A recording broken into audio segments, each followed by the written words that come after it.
Well, well, can you guess where these two wannabe Vikings are going, all geared up with their Iceland shirt and their horned helmets? Yes, sir, we are going to Iceland for a short trip.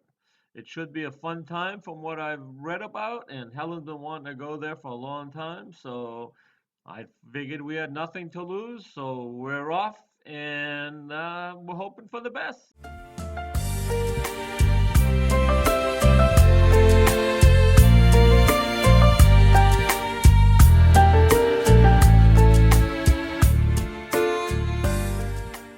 Well, looky here. It's Paul and Helen in Blue Lagoon.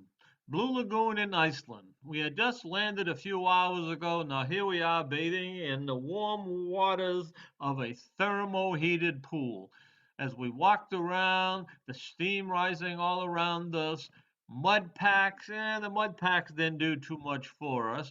The beer was good, so we had a beer and a wine, and we just enjoyed walking around for a couple of hours, enjoying the warmth of the water and the coolness of the air around us. Made it a little frigid walking out of the pool, but it was easy to take, and it was a great beginning of what turned out to be a wonderful trip around Iceland. Thank you, Helen, for wanting to go there and dragging me there. And I loved it once I was there. Okay.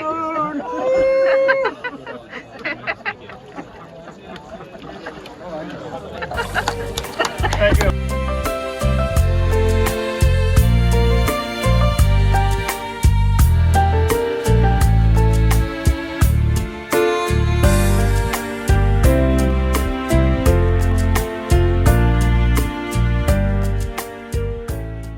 So here we are on this adventure, and it's not even out of doors, but it is indoors.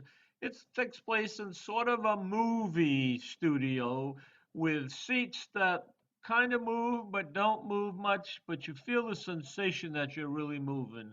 And it's like being in a helicopter or something as you're flying over Iceland, diving into the canyons and waterfalls all around you, and the sounds and the wind you can feel in your face. And yeah, it was a very neat trip. I would definitely, even though it's not the top priority probably in Iceland, for me, I loved it.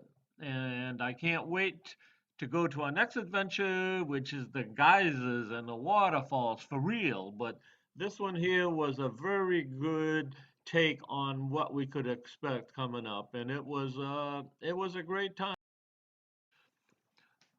So now we begin our journey into Iceland. Well, hopefully we will see geysers and rivers and waterfalls. But our first stop on this journey today is stopping at a greenhouse that grows tomatoes. They grow tomatoes hydroponically. Wow, I think I said that right. But anyway, you get the idea. They grow tomatoes in water. This was a neat little stop, quick stop, but interesting to see what they can do in Iceland with greenhouses and tomatoes. While there, we were treated at our expense to an early morning Bloody Mary, along with a fresh made bowl of tomato soup and delicious, yummy bread. So, all to fill our tummies as we headed out to hopefully you'll see coming up now are some of the geysers that we saw on this day. So, here we go.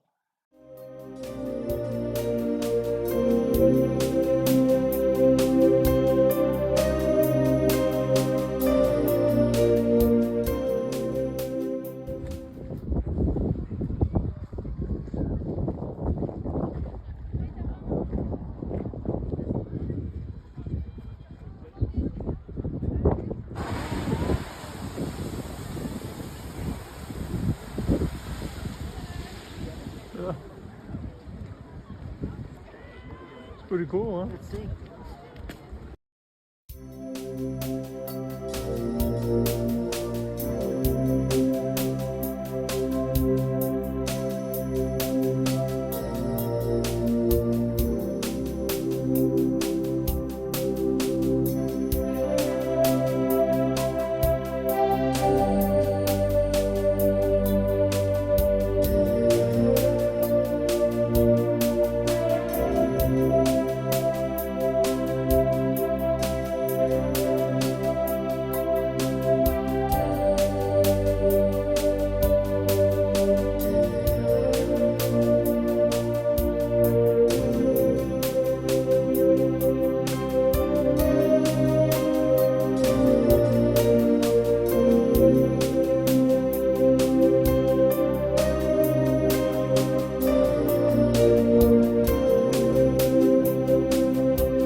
up here to see what it looks like.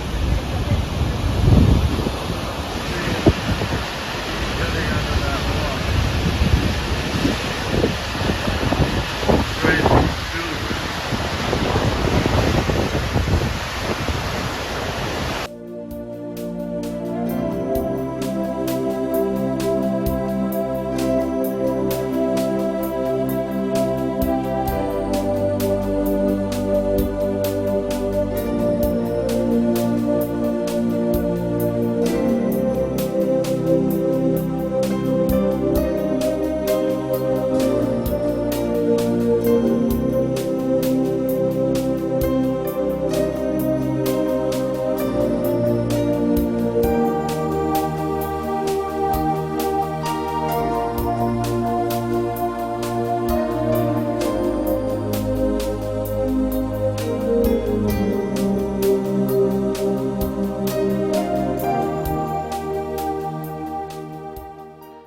Today we will be visiting Iceland's tectonic plates.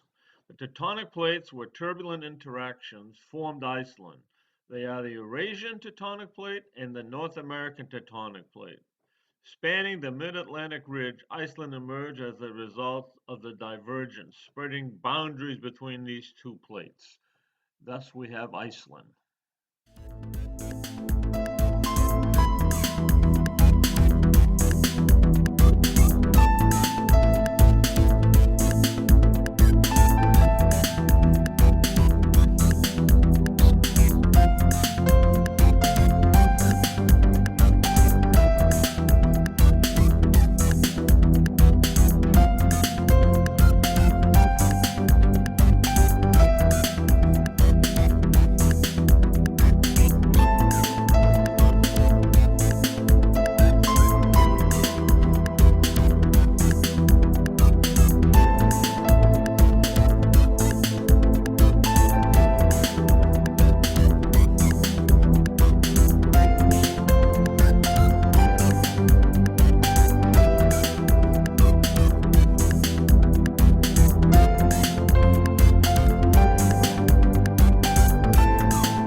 that trip, this stop was at a place called Black Beach. Black Beach got its name because of the color of the sand, which came about because of the volcanic eruptions and the waves and everything crushing the black stones, and thus you have Black Beach.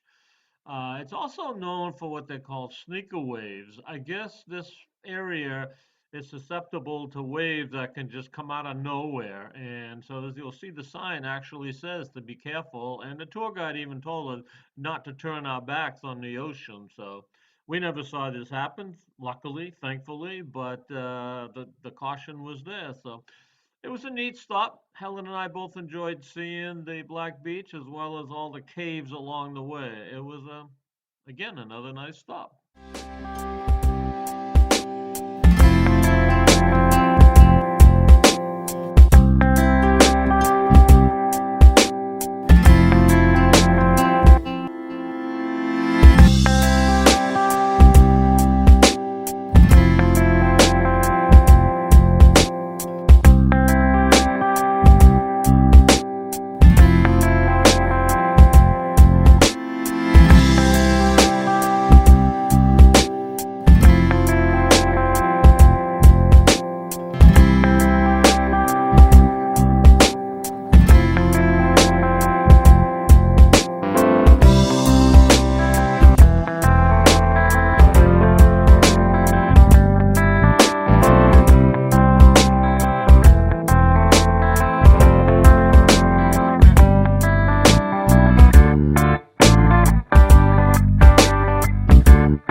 These next photos and videos are from waterfalls in Iceland. Is the one that we can easily get to from Reykjavik. There are hundreds of them throughout the country, but these are the ones that you can easily get to and the most famous ones that people visit whenever they come to Iceland.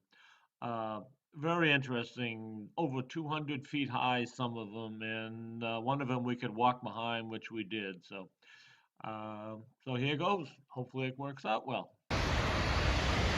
This is our first waterfall stop on the way back to the motel. We opted out of walking up here.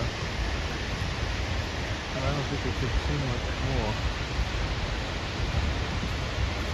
That's a lot of water.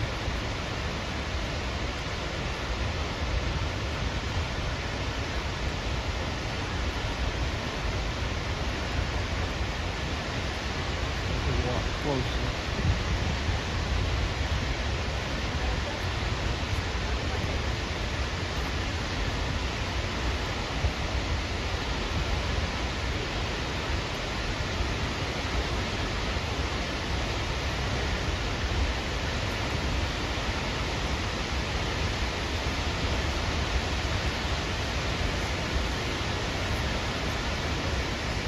There's Helen all hooded up.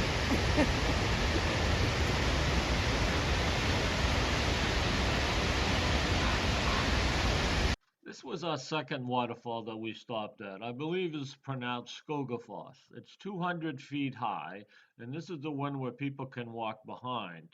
Helen and I took advantage of that and we walked around it. It was rather safe back there. You did get a little damp, but it was a fun adventure to go on. And yeah, just made for another exciting day in Iceland. Well, we're going to see if we can walk behind the falls. Hey Helen, are you ready? You ready to go behind the falls?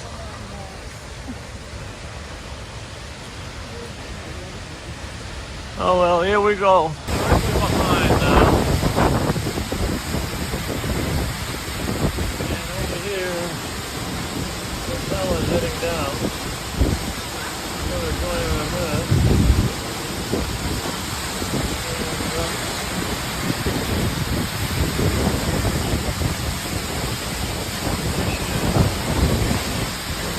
Long way down.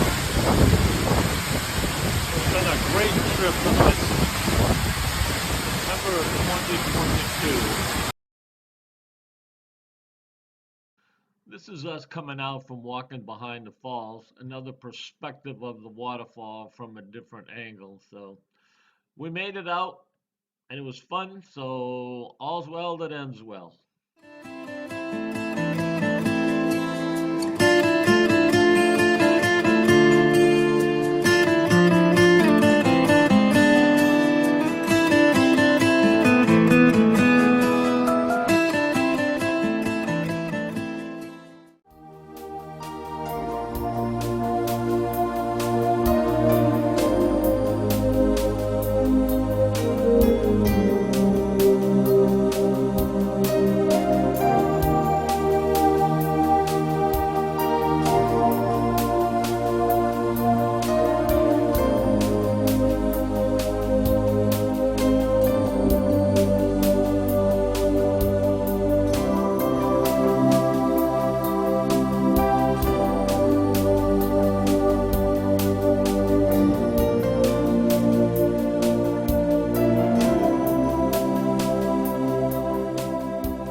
This next video is of the only glacier that we saw up close and personal in Iceland. Solheimajiko, I believe was the name of it. Probably pronounced incorrectly, but it was a small glacier, and but you could definitely see how fast it was just melting away with the water running out into the oceans. An interesting sight on this stop was a young couple that got married. So we thought that was kind of cool, getting married at the base of a glacier. That should stick in their minds for the rest of their lives. So another good stop.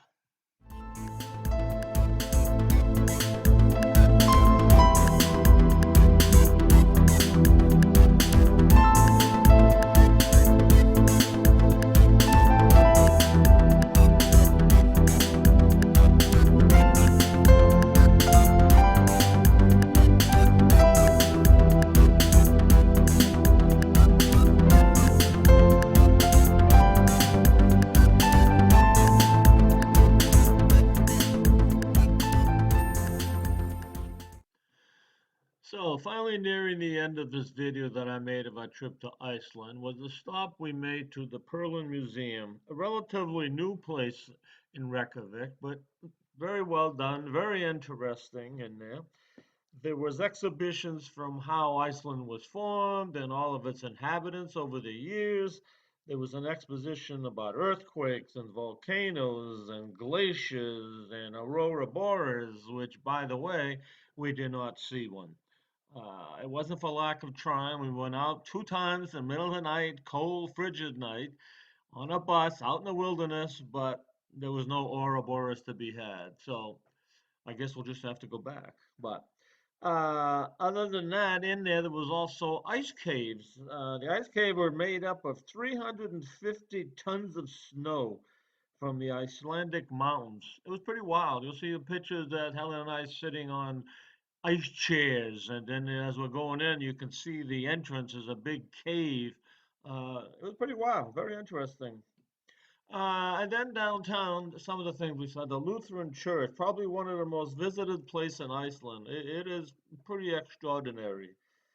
And then also there are pictures of the Reykjavik port, and you can see a cruise ship in the distance. And on that land on that port is the house where Reagan and Gorbachev met for their summit in 1986. And then the rest of the pictures are from around town. There's some nice pictures of murals that you'll see. Some of them are pretty wild. And yeah, so all in all, again, it was a great trip. And you'll see at the end, there's a very short clip video of us traveling back to the airport. You can see the landscape is very flat, except mountains way off in the distance. So that's it.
And now it was my turn to pick a place, and I decided on a warmer climate. So, our next trip that we are looking forward to is